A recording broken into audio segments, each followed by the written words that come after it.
Nadine Dorries, the UK Culture Secretary, is no stranger to controversy. She's a social conservative and opposed to gay marriage. She campaigned to reduce term limits for abortions. She's also a bit of a Twitter troll, having called prominent liberal journalists fuckwits. But this weekend, she gave an interview to the Daily Mail, which was supposed to show her softer side. The headline for the piece was, "The left loves to demonise Culture Secretary Nadine Dorries, but this intimate interview reveals her very human side."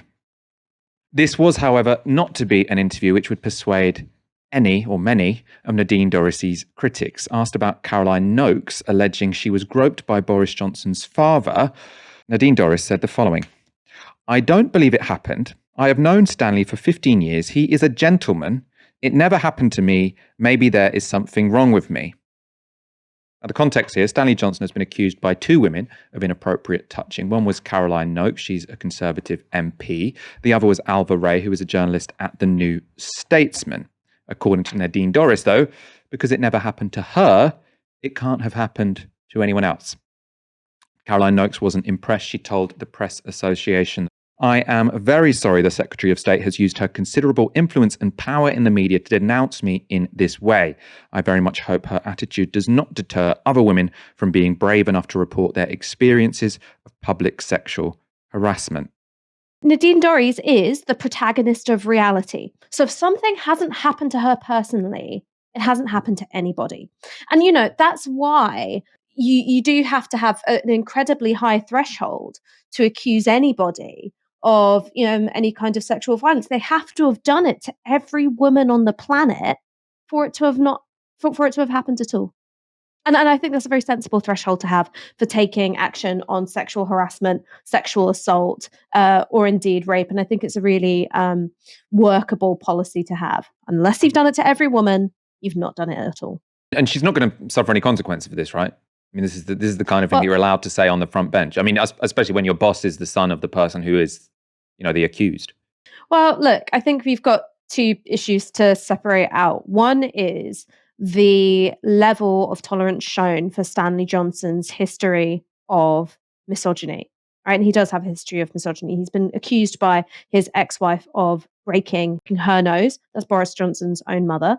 You have two women who've come forward with what I think of as fairly credible testimony about being groped. There's, detail. There's, level of consistency in what they're saying.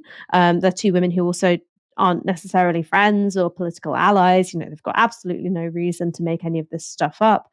And yet there is a level of protection afforded to him for two reasons. One is that he is very well liked within conservative circles. He's very well established within conservative circles, and being the father of the Prime Minister gives you a certain amount of leeway, which isn't given to other men. He's somebody who makes regular appearances in the media solely because he's Boris Johnson's father. And there is something about that entire ghastly Johnson clan, including the sister Rachel Johnson, the way they pop up on broadcast like a rash, crowing about their access to the Prime Minister's mind in a way that shouldn't happen in any modern democracy. So I think that's why there's a certain level of tolerance for Stanley Johnson, and why, even though you've got, two women, an MP and a journalist at the New Statesman, which should be kind of career ending for anybody to be accused of groping, two women with that level of status and power in society. That's why I don't think that this is going to trouble him very much. Of course, Boris Johnson himself was accused of groping a journalist, Charlotte Edwards. She wrote an article about it, that he reached under the table during a working lunch and groped her thigh and another woman's thigh. Nothing happened. Nothing happened. It was memory hold. So I think that there is actually a high level of tolerance for sexual violence, for misogyny, for sexual harassment, when it's politically inconvenient to actually hold the perpetrator accountable. And then the second thing is about Nadine Dorries in particular. So if what Boris Johnson wanted was somebody who wouldn't say things which are completely dunderheaded, someone who could be relied upon to have, a pretty solid grip of the culture brief, know who funds Channel 4, for instance, and, its structure of governance, somebody who understands the BBC and the pressures it's under and wants to see it succeed as an institution, then he wouldn't have appointed Nadine Dorries to the culture brief.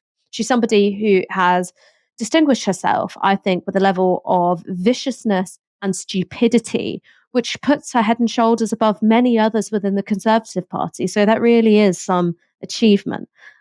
She's somebody who has mixed me up with another South Asian woman who I look nothing like. It's a grave insult to Faiza Shaheen to suggest that we look the same, quite frankly. And then when pulled up on it, she said that the reason why she thought that we were the same was because of our accent. She's somebody who has, retweeted, horrific, racism, and had to then unretweet it. She's somebody who has, threatened journalists for asking questions about her daughter being paid with taxpayer money, saying that she'd nailed their bollocks to something, or something like really That one horrific passed me and by. graphic. Wow. I think it was a journalist from the Mirror. So she's someone who, throughout her political career, has been characterized by shocking levels of ignorance and also, I think, really quite alarming levels of vitriol. So, no, there's not going to be any kind of consequence for her because this is why she's been appointed to the role. She's a nasty piece of work, and that's why she got the promotion.